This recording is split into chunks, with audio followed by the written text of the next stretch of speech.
നിന്റെ പെണ്ണു എല്ലാം പറ്റോടെ? അപ്പോഴും പെണ്ണിന്റെ കാര്യോ ചിന്ത? അവൾക്കൊന്നും പറ്റാതിരുന്നത് എന്റെ ദൈവഭാഗ്യം. സത്യം പറ, ഇനി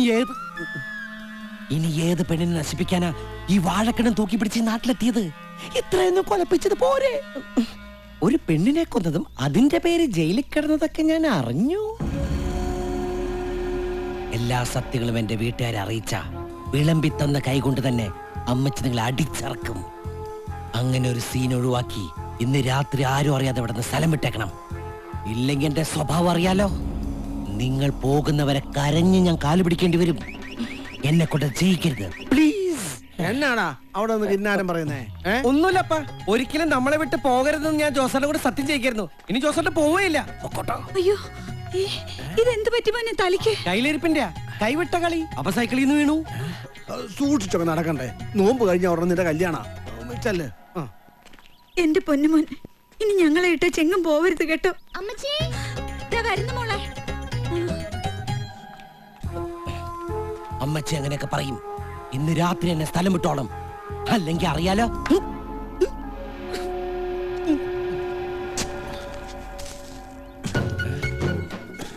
ഇയാൾക്ക് കർഷക സ്ത്രീ അവാർഡ് കിട്ടാതെ പ്രാന്തായി പോയതായിരിക്കൂ.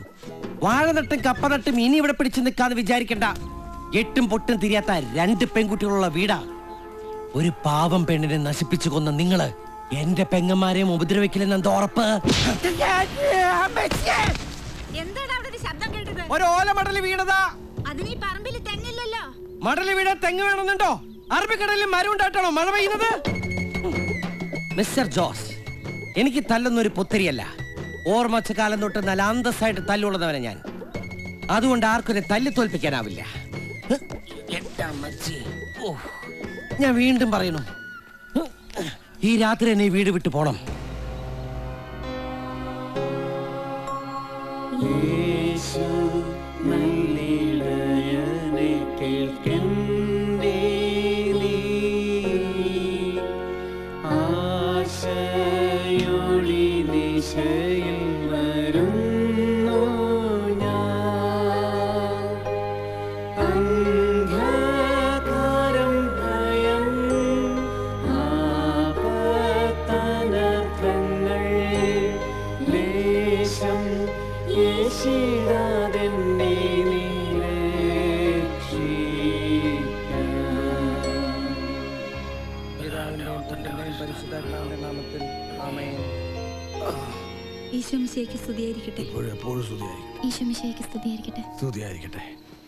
ചേട്ടന് സ്തുതി കൊടുക്കാം.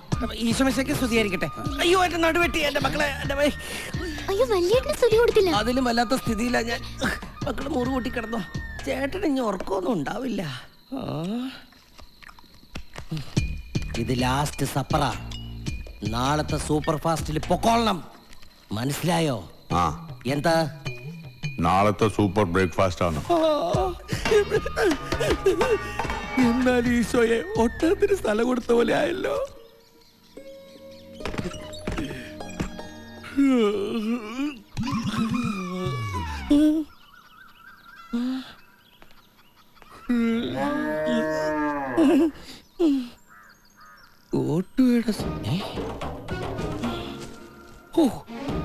ആള് പോയെന്ന് തോന്നുന്നു. സമാധാനായിട്ടൊന്നും.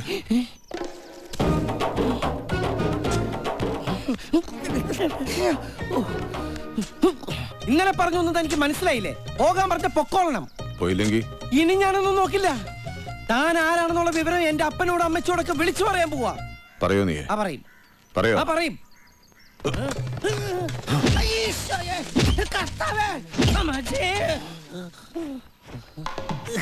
കൊത്തി കൊത്തി മുതുകത്തേറി കൊത്തിയല്ലേ. ഈ നാട്ടിൽ എന്നെ കുനിച്ചിരുത്തിടിക്കാൻ താൻ മാത്രമേ ബാക്കി ഉണ്ടായിരുന്നുള്ളൂ. ഇപ്പൊ അതുമായി. എന്നെ തല്ലിയാലും കൊന്നാലും എല്ലാം ഞാൻ പറയും. എനിക്ക് എന്റെ പെങ്ങന്മാരുടെ ജീവിതം വലുത്. മേരിക്കുട്ടി, തെക്കേതിലെ മാമച്ചന്റെ വീട്ടിലെ വിശേഷം നീ അറിഞ്ഞായിരുന്നോ? മാമച്ചൻ മരിച്ചിട്ട് 41 കഴിഞ്ഞില്ല. അതിനു മുമ്പ് മക്കള് തമ്മിൽ അവകാശ തർക്കം പറഞ്ഞ അടിയായി. ജീവിച്ചിരിക്കുമ്പോ വേണ്ടാമെന്ന് എഴുതി വെച്ചില്ലെങ്കിലത്തെ കുഴപ്പം ഇതാ. ജോസിന്റെ കല്യാണത്തിന് മുമ്പ് തന്നെ ഓരോരുത്തർക്കും ഇന്ന് തന്നെ എന്ന് ഞാൻ വിൽപ്പത്രം എഴുതി വെക്കാൻ പോവാ. സിനിമയെന്നും പറഞ്ഞ് ഉള്ള കിടപ്പാടം നഷ്ടപ്പെടുത്തിയവനാ സോളമൻ. അതുകൊണ്ട് ഈ വീട് ജോസിന്റെ പേരിൽ എഴുതി വെക്കാൻ പോകും. നിനക്ക് 50 സെന്റ് അവിടെ, ബാക്കി പെൺകുട്ടികൾക്ക്. അപ്പം വെറുതെ മണ്ടത്തരൊന്നും കാണിച്ചേക്കല്ലേ. വല്ലയിടത്തുനിന്ന് വന്ന ഒരുത്തന്റെ പേരിൽ വീട് എഴുതി വെക്കാൻ പോവാ. അയാൾ ജോസേട്ടനല്ല. ചങ്കൂറ്റുള്ള ഒരുത്തനെ കണ്ടപ്പോ ഞാൻ ചുമ്മാ ജോസേട്ടനാന്ന് കള്ളം പറഞ്ഞ അമ്മച്ചി. അയാൾ ഉടനെ ഇവിടുന്ന് പറഞ്ഞു വിടണം, അല്ലെങ്കിൽ അപകടാ. അത് ശരി, വീട് അവന് കൊടുക്കാന്ന് പറഞ്ഞപ്പോ അവൻ നിന്റെ ചേട്ടനല്ലാതായി അല്ലേടാ? അയ്യോ, ഞാൻ സത്യമായിട്ട് പറയാ, അമ്മച്ചിയാണ് ജോസേട്ടനല്ല. അപ്പാ, അയാൾ ഒരു ക്രിമിനലാ. ഒരു കൊലക്കേസിൽ ജയിലിൽ കിടന്നിട്ടുള്ള ആളാ. അതാ ഇപ്പൊ പുതിയ കണ്ടുപിടുത്തം. ആ കഥയൊക്കെ ജോസ് ഞങ്ങളോട് പറഞ്ഞിട്ടുണ്ട്. ചെയ്യാത്ത തെറ്റിനാ അവൻ 7 വർഷം ജയിലിൽ കിടന്നത്. നിനക്കറിയാലോ, അവൻ വന്നേ പിന്നെയാ ഈ വീടൊന്ന് പച്ച പിടിച്ചത്. വന്നു കേറിയിട്ട് നിമിഷം വരെ അവൻ തൂമ്പ കൈയും താഴെ വെച്ചിട്ടില്ല. ഈ കുടുംബത്തിന് വേണ്ടി കാളയെ പോലെ അവൻ പണിയെടുക്കുന്നത്. അവൻ ചേട്ടനല്ലെന്ന് പറയാം. നിനക്ക് എങ്ങനെ നാവ് പൊങ്ങി? ഇത്രയും നാൾ ഇതൊന്നും മിണ്ടാതിരുന്നിട്ട് ഇപ്പൊ സ്വത്തിന്റെ കാര്യം വന്നപ്പോഴാ അവന് വെളിപാടുണ്ടായത്. ഇവനെ കുഞ്ഞാടിന്റെ മനസ്സൊന്നുമല്ല, കുട്ടിപ്പിശാചിന്റെ മനസ്സാ. അയാൾ എത്ര കുഴപ്പക്കാരെന്ന് ഞാൻ അറിഞ്ഞില്ല. അയാളോ? ചേട്ടാന്ന് പറയടാ. അയാൾ എന്റെ ചേട്ടനല്ല, അല്ല അല്ല. നിങ്ങൾക്ക് ആർക്കും എന്റെ കാര്യം പറഞ്ഞിട്ട് മനസ്സിലാവത്തെ? ശരി, ഇനിയിപ്പൊ അവൻ ജോസ് അല്ലെങ്കിൽ പോലും ഞങ്ങൾ അവനെ ജോസ് ആയിട്ട് കണ്ടുപോയി. ഇനി അത് മാറ്റാൻ പറ്റില്ല. ഇല്ല. ദേ, ജോസ്മാൻ വരുന്നുണ്ട്. അവൻ ഇതൊന്നും അറിയണ്ട. അപ്പച്ചാ, ആരുടെ അപ്പച്ചൻ? നീ ഉണ്ടാടാ. എന്നാ മോനെ? ഇവിടെ ഒരു മാവ് നിന്നിരുന്നല്ലോ, അതെവിടാ? അത് ഈ ഭാഗത്തായിട്ടാ. ഈ വീട് പുതുതായിട്ട് വെച്ചപ്പോ അത് മുറിച്ചല്ലേ ഈ ചായപ്പിലെ പലകയൊക്കെ അടിച്ചത്. ആ, കേട്ടില്ലേടാ? ദയവായിട്ട് ഇപ്പൊ അവനെ കൊണ്ടത് ചോദിപ്പിച്ചത്. ഉള്ളിലൊരു ചെറിയ കളങ്കം പോലും ഉണ്ടാവാതിരിക്കാൻ. പണ്ടങ്ങനെ വല്ല മാങ്ങാണ്ടി പറക്കം വന്നിട്ടുണ്ടാവും. നീ ഒരു അക്ഷരം മിണ്ടി പോരുത്. ഇപ്പൊ പറഞ്ഞത് പറഞ്ഞു. നീ ഇനി ജോസിനെ കുറിച്ച് ആരോടെങ്കിലും പുറത്തെന്തെങ്കിലും സംസാരിച്ചു ഞാൻ അറിഞ്ഞാല് ഈ വീടിന്റെ പടിക്ക് പുറത്ത് തോന്നും നീ ആയിരിക്കും. അപ്പം തന്നെയാ. എന്റെ സിസിലി, ലിസമ്മേ, നിങ്ങളെങ്കിലും ഞാൻ പറയുന്നു വിശ്വസിക്ക്. അയാള് ശരിയല്ല. നിങ്ങൾ സൂക്ഷിക്കണം. അയാള് പെൺകുട്ടികളെ ഉപദ്രവിച്ച് കൊല്ലുന്നവനാ, പെണ്ണ് പിടിക്കാനാ. വലിയേട്ടനെ കുറിച്ച് വെറുതെ അനാവശ്യമൊന്നും പറയണ്ട. വലിയേട്ടൻ പാവാ.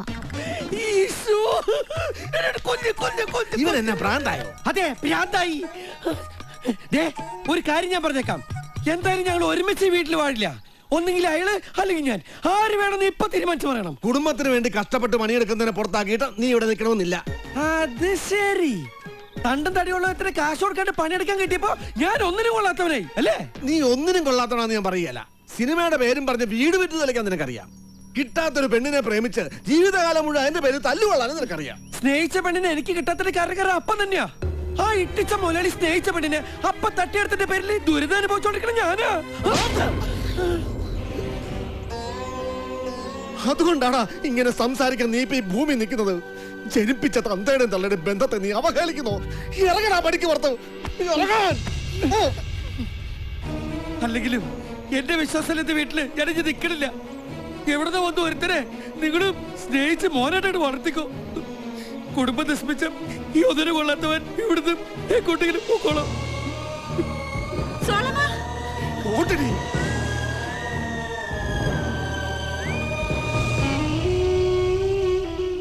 പറക്കച്ചോ, മരണമണി കേൾക്കുന്നുണ്ടല്ലോ. ആരാ പോയത്? പരുത്തിപ്പാലയിലെ പൗലോസിന്റെ അപ്പനോ അതോ വണ്ടി ഇടിച്ചെന്ന ലിൻഡോ? ആരായാലും നമുക്കൊരു പറ്റിയല്ലോ. നീ വേഗം വീട്ടിലേക്ക് ഇല്ലേ? നിന്റെ മോൻ സ്കൂളിൽ നിന്ന് വരുന്ന വഴി കല്ലോട്ടാങ്കുഴിലൊന്ന് വീണു.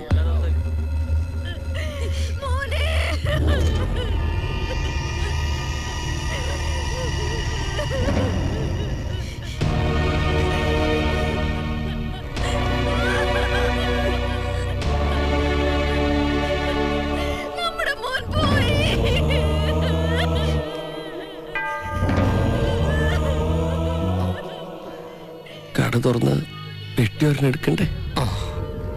എടുക്കണം.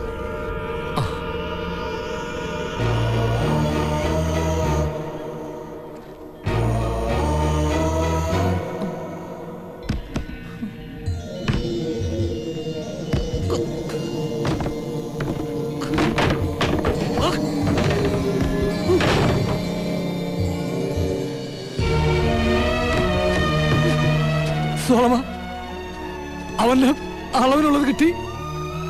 എന്റെ മോന്റെ അളവിനുള്ള പെട്ടി കിട്ടി.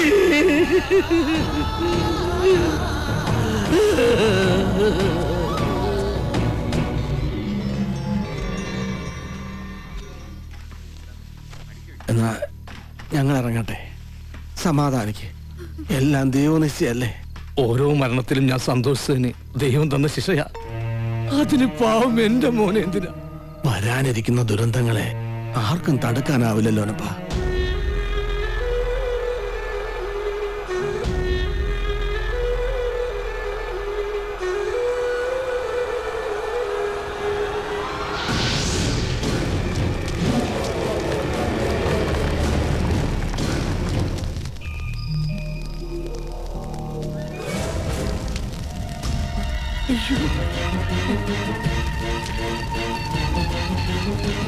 അയ്യോ, ഞങ്ങളുടെ വീട് കത്തണ! ഓടി വാ!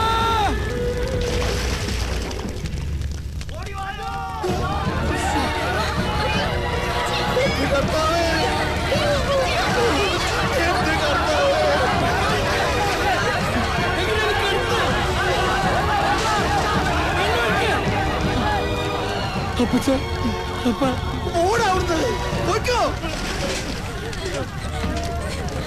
അമ്മച്ചി, പറഞ്ഞതുപോലെ നീ ചെയ്ത് കാണിച്ചല്ലോടാ ദ്രോഹി.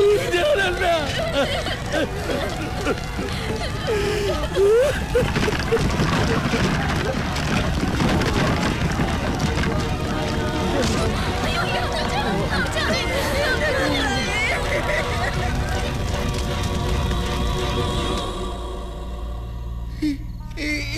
തീയൊന്നണക്ക്.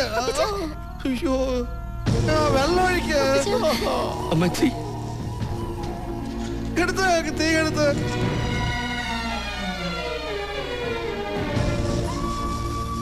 എന്തിനാ ഇങ്ങോട്ട് വന്നത്? ഇനി ഇതും കൂടെ തീ വെച്ച് നശിപ്പിക്കണോ നിനക്ക്? പൊയ്ക്കോ. ഇനി ആർക്കും നിന്റെ മുഖം കാണണ്ട. അമ്മച്ചി, ഇതെങ്കിലും ഞാൻ പറയുന്നത് വിശ്വസിക്കേ. ഒരു തെറ്റും ചെയ്യാത്ത എന്നെ ഇങ്ങനെ കുറ്റപ്പെടുത്തരുത്. തകർന്നു നിൽക്കുന്നവരാ ഞാൻ. അമ്മച്ച കൂടി ഇങ്ങനെ പറഞ്ഞ പിന്നെ ജീവിച്ചിരിക്കില്ല കേട്ടോ. ഇങ്ങനെ നാട്ടുകാർക്കും വീട്ടുകാർക്കും വേണ്ടാത്തവനെ എന്തിനാ ജീവിക്കുന്നത്? നിന്റെ ശല്യം തീർന്ന പള്ളിക്ക് ഒരു പൊന്നും കുരിശെങ്കിലും കിട്ടും. പോയി ചാകടാ.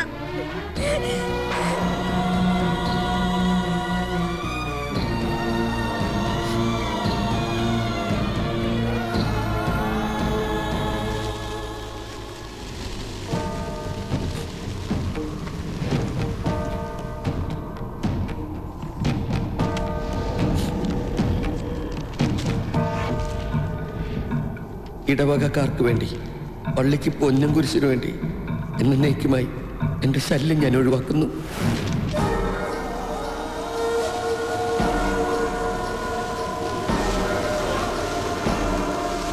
എവിടെയത്? വാ, നടക്ക്. അവിടെ. ഓ,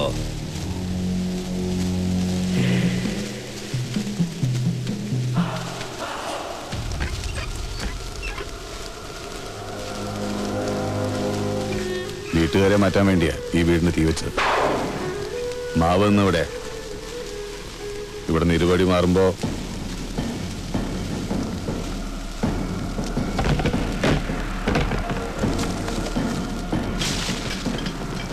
ദേ ഇവിടെയായിട്ട് വരും. ഇതെങ്കിലും കൃത്യമായിരിക്കുമോ? ഇവിടെ ഒഴികെ ബാക്കി പറമ്പിലെല്ലായിടത്തും കൃഷി ചെയ്യാന്നുള്ള പേരിൽ ഞാൻ കുഴിച്ചു നോക്കി.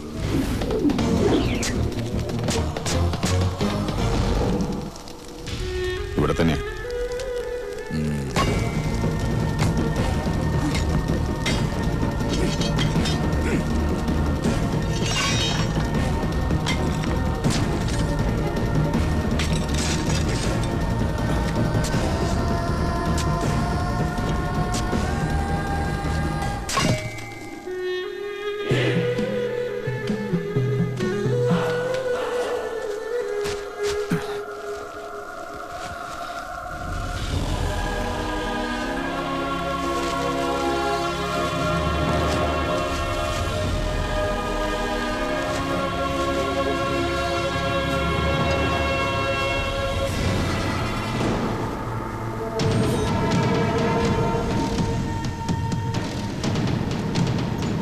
വേണ്ട, നീ പോവാൻ പറഞ്ഞിട്ടും പോകാഞ്ഞത് ഇതെടുക്കാൻ വേണ്ടിയാ. ഇനി ഞാൻ പോയിക്കോളാം. ഇത് എങ്ങനെ ഇവിടെ? 7 വർഷം മുമ്പ് ഈ പള്ളിയിലെ പൊന്നും കുരിശ് കെട്ട ഞങ്ങളാ.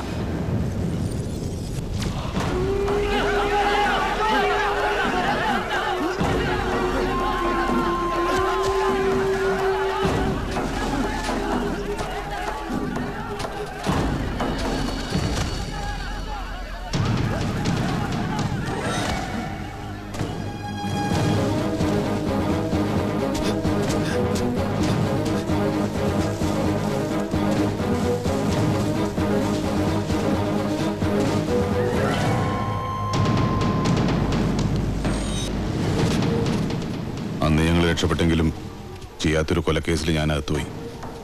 ശിക്ഷ കഴിഞ്ഞതെടുക്കാൻ വേണ്ടി വന്നപ്പോഴാ അറിയാതെ കിണറ്റിൽ വീണത്. നിങ്ങളിവിടെ പുതിയ വീട് വെച്ചപ്പോൾ കുരിശിനകത്തായിപ്പോയി. ഇവനെ ഞാൻ പറ്റിച്ചു എന്ന് കരുതി ഇവനെ കൊല്ലാൻ നടക്കുകയായിരുന്നു.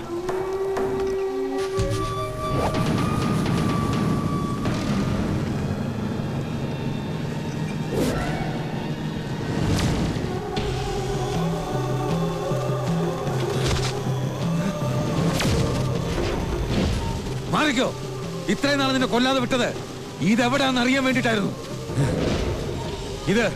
ഇതെനിക്ക് വേണം. ഇതൊറ്റയ്ക്ക് സ്വന്തമാക്കാൻ വേണ്ടിട്ടാ അന്ന് നിനക്കെതിരെ തെളിവുണ്ടാക്കി നിന്റെ കാമുകിയെ ഞാൻ കൊന്നത്.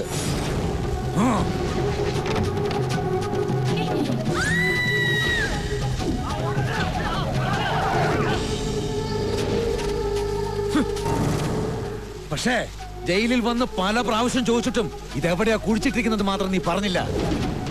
ഇനി കച്ചവടത്തിൽ തെളിവുകളും സാക്ഷികളും ഒന്നും ഞാൻ ബാക്കി വെക്കുന്നടാ.